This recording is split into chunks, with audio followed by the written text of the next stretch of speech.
दोस्तों आज के इस वीडियो में हम लोग बात करेंगे क्लास 9 हिस्ट्री यानी इतिहास का चैप्टर 1 फ्रांसीसी क्रांति।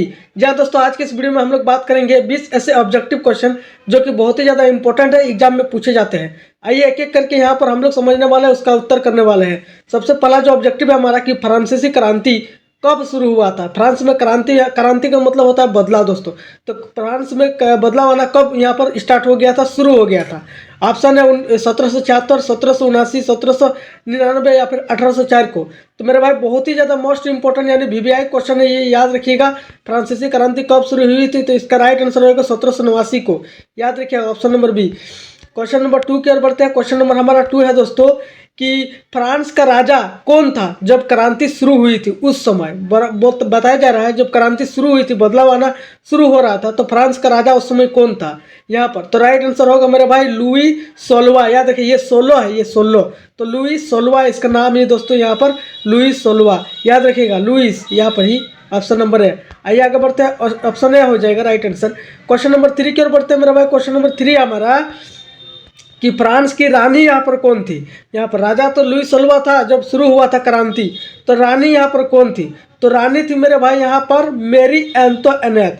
मैरी एंटोनेट यहाँ पर याद रखिएगा, मैरी एंटोनेट। यहाँ पर ऑप्शन नंबर बी हो जाएगा। आइए आगे बढ़ते हैं क्वेश्चन नंबर 4 की ओर मेरे भाई। क्वेश्चन नंबर 4 है यहाँ पर कि फ्रांसीसी समाज को कितने वर्गों में बांटा गया था। तो फ्रांसीसी समाज को 3 वर्गों में बांटा गया था। याद रखिएगा यहाँ पर याद रखिएगा 3 वर्गों में बांटा गया था यहाँ पर, है ना। आगे बढ़ते हैं यहाँ पर आइए आगे बढ़ते हैं क्वेश्चन नंबर 5 की ओर। यहाँ पर तो दोस्तों देखिए 3 वर्ग में बांटा गया था ना, तो यहाँ पर एक वर्ग था, आपको याद दिला दूं 3 वर्ग में था यहाँ पर तो 3 वर्ग में पहला था पादरी वर्ग।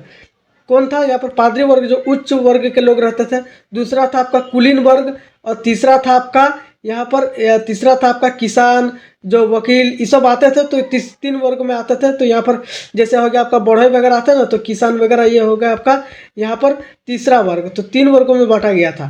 क्वेश्चन नंबर 5 है मेरे भाई। क्वेश्चन नंबर 5 है कि तीसरा वर्ग किससे मिलकर बना था। तो तीसरा जो वर्ग था सबसे लास्ट, वो किससे मिलकर बना था। जैसे कि मैंने आपको पहले ही बता दिया, तीसरा वर्ग किसान, मजदूर, व्यापारी, इस सब से मिलकर बना था। जो कामकाज करने वाले लोग, जैसे मजदूर वगैरह होते थे यहाँ पर ये हो जाएंगे आपका तीसरा वर्ग।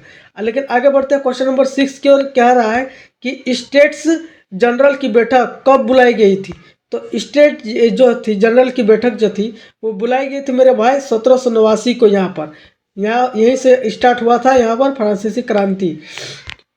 क्वेश्चन नंबर 7 है टेनिस कोर्ट शपथ जो था वो कब हुई।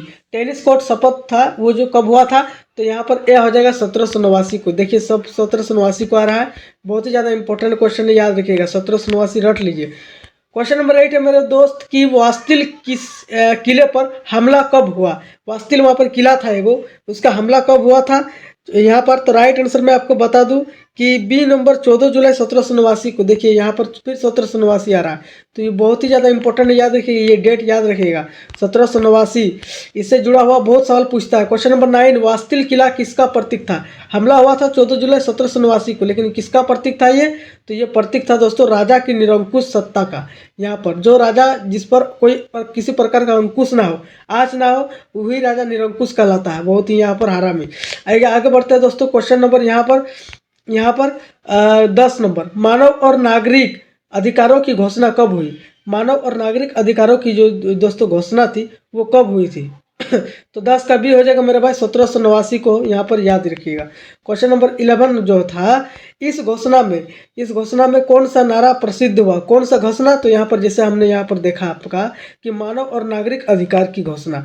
तो मानव और नागरिक अधिकार की घोषणा में कौन सा नारा जो था वो प्रसिद्ध हुआ, यानी फेमस हो गया था यहाँ पर। तो नारा की बात किया जाए तो स्वतंत्रता, समानता और बंधुत्व। स्वतंत्रता, यहाँ पर सबको ही स्वतंत्र है, समानता सबको समान अधिकार मिलना चाहिए, बंधुत्व सबको ही भाईचारा यहाँ पर है। तो ये नारा यहाँ पर फेमस हो गया था, स्वतंत्रता, समानता और बंधुत्व। आगे बढ़ते हैं क्वेश्चन नंबर 12 की ओर। क्वेश्चन नंबर 12 है कि कानून की आत्मा पुस्तक किसने लिखी थी। तो किसने लिखी थी, ए हो जाएगा यहाँ पर मोंटेस्क्यू। यहाँ पर याद रखिएगा मोंटेस्क्यू यहाँ पर हो जाएगा। क्वेश्चन नंबर यहाँ पर 13 के मेरे भाई। क्वेश्चन नंबर 13 है कि सोशल यहाँ पर कॉन्ट्रैक्ट पुस्तक किसने लिखी। किसने लिखी थी? सोशल कॉन्ट्रैक्ट पुस्तक। तो मेरे भाई 13 का यहाँ पर बी हो जाएगा जीन जैक्यूस, यहाँ पर रोसो ने, यहाँ पर जीन, यहाँ पर जेन जैक्यूस, यहाँ पर रोसो ने हो जाएगा यहाँ पर। आइए आगे बढ़ते हैं क्वेश्चन नंबर यहाँ पर 14 की ओर। क्वेश्चन नंबर 14 है कि फ्रांस में संविधान जो था वो कब बना? फ्रांस में संविधान कब बना यहाँ पर? तो यहाँ पर 14 का बी हो जाएगा 1791 को। 90 को क्रांति होना शुरू हो गया था और 1791 को ये संविधान उसका अपना लागू हो गया, नियम कानून अपना लागू हो गया। आगे बढ़ते हैं दोस्तों, क्वेश्चन नंबर यहाँ पर 15 की ओर 15, फ्रांस को गणतंत्र कब घोषित किया गया? फ्रांस जो थे वो कब गणतंत्र घोषित हुए? तो यहाँ पर 15 का सी हो जाएगा 1792 को। यहाँ पर 1792 को याद रखिएगा दोस्तों। यहाँ पर जो था 1791 को क्या था, उसका संविधान लागू हुआ और 92 को क्या हुआ, यहाँ पर 1792 को उसका जो था वो गणतंत्र देश घोषित हो गया। आगे बढ़ते हैं क्वेश्चन नंबर 16 की ओर मेरे भाई। क्वेश्चन नंबर 16 कहता है कि राजा लुई 16वां जो थे, यहाँ पर राजा लुई 16वां, यहाँ पर याद रखिएगा लुई 16वां जो थे यहाँ पर, तो वो कब मृत्युदंड दिया गया? उसको कब मृत्युदंड दे दिया गया था? तो यहाँ पर 16 का मेरे भाई सी हो जाएगा 1793 को। 1793 को मृत्युदंड दे दिया गया था उसे, फांसी नहीं, मृत्युदंड। यहाँ पर क्वेश्चन नंबर 17 की ओर बढ़ते हैं मेरे भाई कि जैकोबिन क्लब का नेता कौन था? यहाँ पर एक जो क्लब था जैकोबिन क्लब नाम था, तो उसका नेता कौन था? तो 17 का बी हो जाएगा यहाँ पर मैक्सिलिन। यहाँ पर देखिए मैक्सिलिन रोबेस्पियर, मैक्सले यहाँ पर मैक्सिमाइलिन, इसका नाम ही देखिए दोस्तों मैक्सिमाइलिन, यहाँ पर रोबेस्पियर याद रखिएगा, रोबेस्पियर याद रखिएगा। यहाँ पर क्वेश्चन नंबर 18 है मेरे भाई कि रोबेस्पियर के शासन को क्या कहा जाता है? रोबेस्पियर के जो शासन थे वो क्या कहा जाता है उनको? तो यहाँ पर 18 का बी हो जाएगा आतंक का शासन कहा जाता है रोबेस्पियर, यहाँ पर मैक्सिले रोबेस्पियर। आगे बढ़ते हैं क्वेश्चन नंबर 19 की और 19वां क्वेश्चन है हमारा, कह रहा है कि फ्रांसीसी क्रांति का मुख्य कारण क्या था? फ्रांस में जो क्रांति हुआ, बदला हुआ, उसका कारण क्या था? सबसे मुख्य कारण क्या था?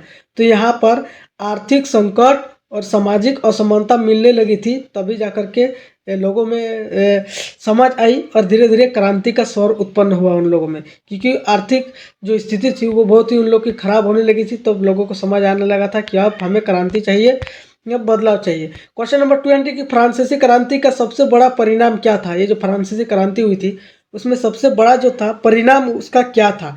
तो मेरे भाई 20 का बी हो जाएगा गणतंत्र की स्थापना हुई। गणतंत्र की स्थापना हुई कि फ्रांसीसी क्रांति का सबसे बड़ा परिणाम यही था, गणतंत्र की स्थापना। तो मेरे भाई यहाँ पर पूरा चैप्टर हमारा खत्म होता है 20 ऑब्जेक्टिव के साथ, जो कि बहुत ही ज़्यादा इंपॉर्टेंट है, जैसा कि आपने देख लिया। यही सारे क्वेश्चन पूछे जाएंगे, इससे बाहर एक भी नहीं पूछा जाएगा। अगर आप 2026 में एग्जाम देना चाहते हैं आप 9 का, तो ये वीडियो आप लोगों के लिए खास तौर पर बनाया गया है। मिलते हैं नेक्स्ट वीडियो में, तब तक के लिए जय हिंद।